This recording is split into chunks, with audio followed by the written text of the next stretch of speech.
Peter Rabbit steps forward, trying to explain to Mr. McGregor.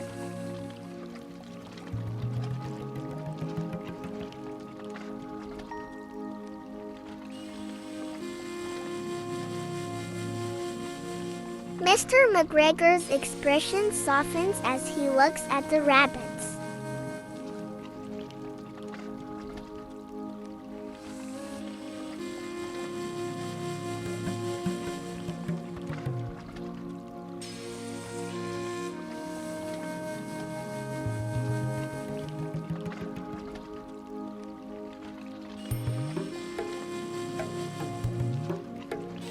Peter Rabbit and his friends nod eagerly, relieved that Mr. McGregor is allowing them to stay.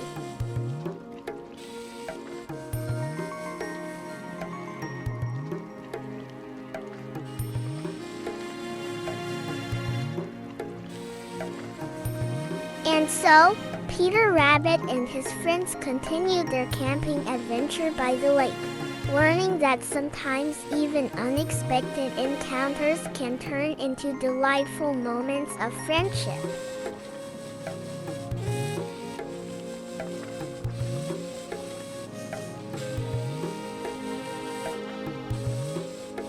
And they lived happily ever after, cherishing the memories of their camping trip by the lake.